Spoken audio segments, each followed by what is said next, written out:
Hey, happy Monday, everyone. Hope you are doing well.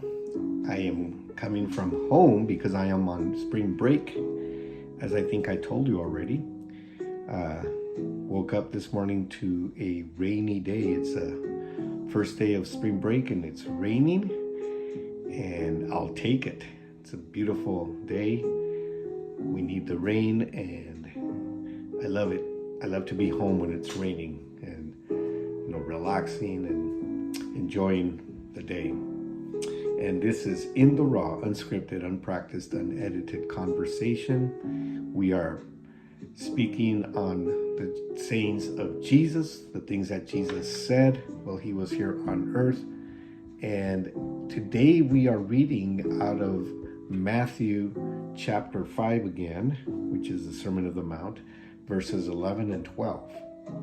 And as I've said before, and as you probably know, the Sermon of the Mount is the establishment of the kingdom of God here on earth. When Jesus spoke and taught his disciples and the people that were listening during the Sermon of the Mount, he was essentially establishing a new kingdom here on earth. He was establishing a new way of living, a new way of conducting ourselves according to his example.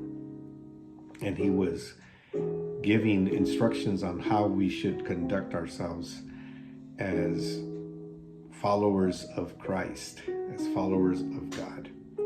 The word Christian wasn't around yet, so we can't say Christians, but we were, there were followers of Christ, that the people that he was talking to.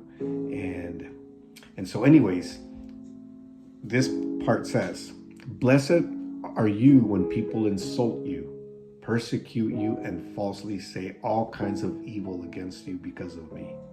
Rejoice and be glad, because great is your reward in heaven. For in the same way they persecuted the prophets who were before you." And basically what Jesus is saying here is, he's not necessarily focusing or his purpose is not to focus on the persecution itself. It's more to focus, in my opinion, on what we stand on. Are we going to stand on what our stance is going to be? The word stance, you understand what that means? Is what our position is going to be, what our perspective is going to be on Jesus.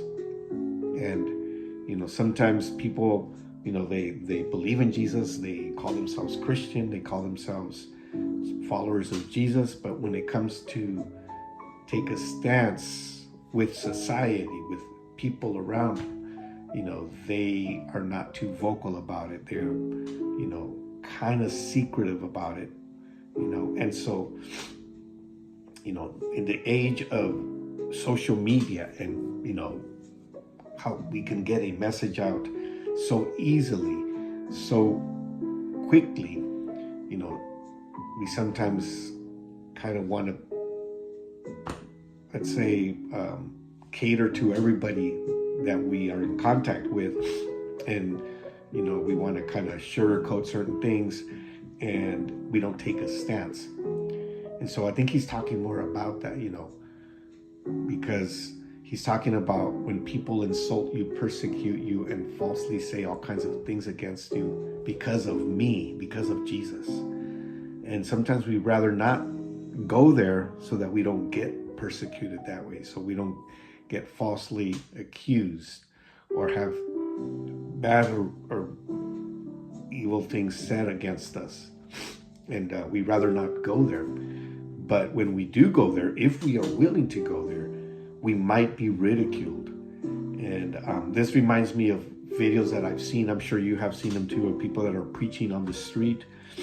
The other day I was watching one, and the preacher was on a subway preaching, and one guy was very upset, and he started to slap him. He slapped him a couple of times and telling them to be quiet, to shut up, that he was being bothered by what he was saying, and all these kinds of things. And he was just, that's persecution, because people are do evil things against, with somebody that is trying to preach or trying to,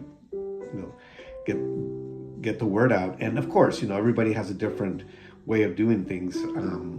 I tend to believe, it's much more effective to live a life that will show Jesus instead of telling and preaching. Just live your life according to Jesus, and people will notice. People will say, wow, there's something different about you. There's something about you that is not normal, or that is not the trend.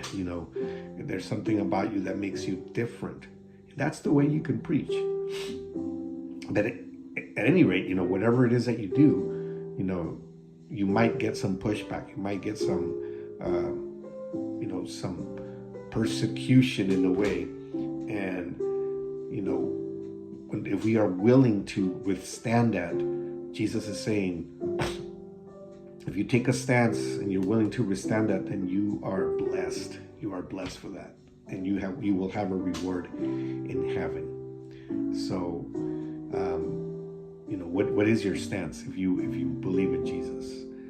Do you admit, yes, I am a Jesus follower, or do you kind of just don't go there? What is your stance?